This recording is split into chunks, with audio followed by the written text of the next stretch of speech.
Did you know Star Wars' Return of the Jedi originally had a different storyline, but it was changed at the last minute? The movie's original storyline was much darker than what was eventually released. Even the movie title was different. Why was the original storyline abandoned? Was it too dark for the movie trilogy? So, what changed? During the filming of Return of the Jedi, many significant changes happened. Initially, the movie was named Revenge of the Jedi, but George Lucas, the creator of Star Wars, changed the title 2 months before the film hit theaters in 1983. This last-minute switch came at a cost, though. Lucas had already put out a bunch of work, posters, and movie trailers titled Revenge of the Jedi. Changing everything to Return of the Jedi meant spending money and redoing a lot of work, but Lucas felt the new title made more sense with the movie's spirit and saga surrounding it. When the title changed, many rumors regarding the sudden switch flew around. Some people thought Lucas and his team deliberately misled everyone to throw off counterfeiters making fake merchandise. Others believed the change was to avoid confusion with Star Trek II, initially called The Vengeance of Khan, before its title was also changed. However, the real reason was that George Lucas decided that revenge didn't suit the Jedi, who were known for their moral integrity and peaceful ways. He famously points out that seeking revenge is more synonymous with the Sith, who are enemies of the Jedi. So, changing the title to Return of the Jedi better represented the values and actions of the heroes in the story. But that's not the only reason the movie's original plot changed. There were also multiple issues behind the scenes. Irvine Kershner, the creative genius behind the first 2 Star Wars films, refused to direct Revenge of the Jedi. Since Irvine Kershner and the renowned cinematographer Peter Suschitzky declined to return for the 3rd film. Their absence caused some visual differences fans noticed in the movie. For example, we could have seen more Wookies instead of Ewoks. Initially, the planet Endor in Star Wars was supposed to be filled with Wookiees, not Ewoks. The initial idea was for the Ewoks to resemble Wookiees, who are tall and imposing. However, finding actors tall enough to play these characters proved to be a big challenge, creating the much smaller and different-looking Ewoks. That means that even the epic Battle of Endor, featured in Star Wars, was initially set to take place in Kashyyyk, the homeland of the Wookiees.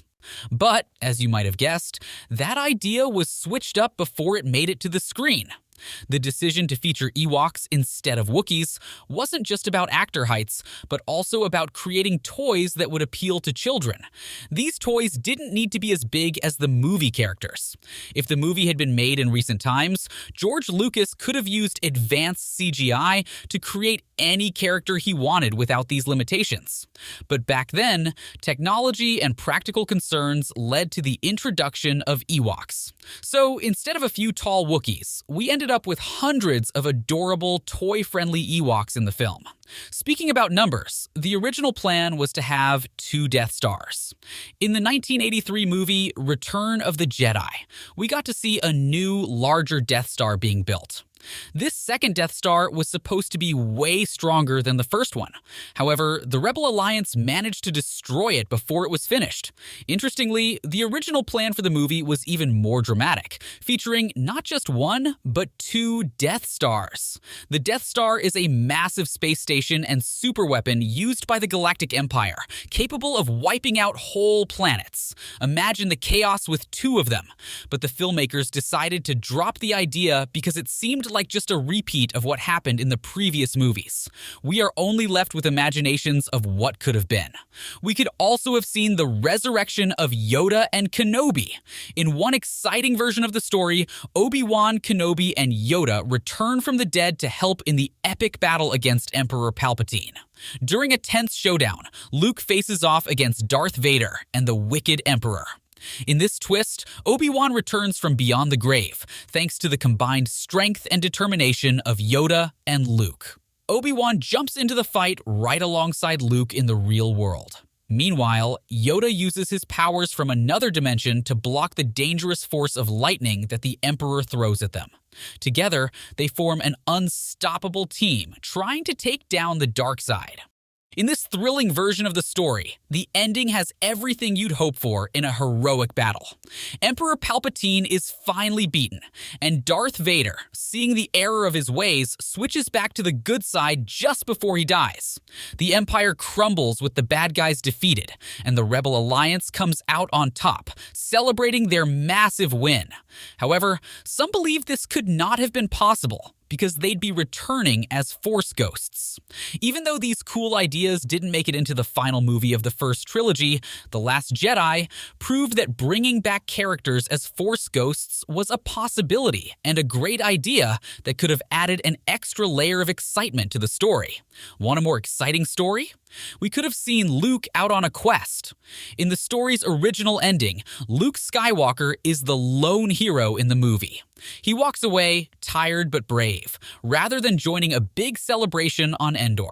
Producer Gary Kurtz shared another twist where Luke and Darth Vader would have traveled to the galaxy's farthest reaches to fix past mistakes.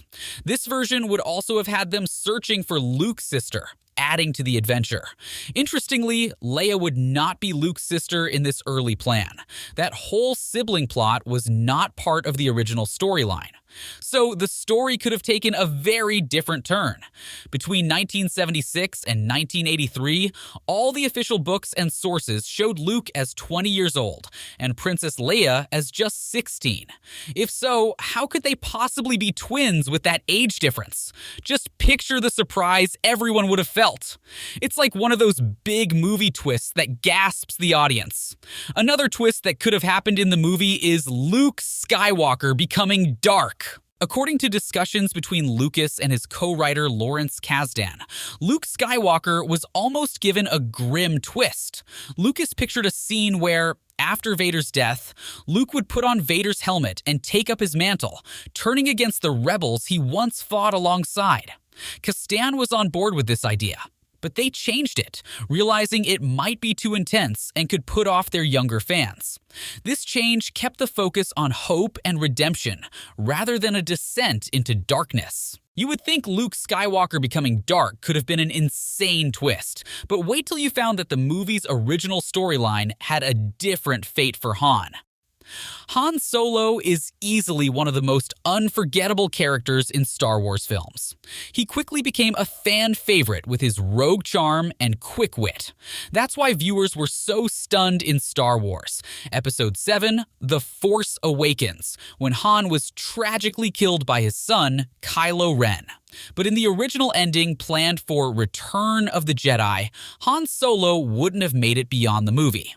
In that scenario, after being rescued from Jabba the Hutt's clutches, Han would have met his end during a daring raid on an Imperial base, not surviving to see the victory celebrations. This twist would have added a sober note to the film, showing that even heroes can fall at any moment in the struggle between good and evil. Surprisingly, Harrison Ford, the actor behind Han Solo, believed his character should have died early on, perhaps during a raid on an Imperial base. Screenwriter Lawrence Kasdan agreed, thinking that Han's death would heighten the stakes for the other characters in the story.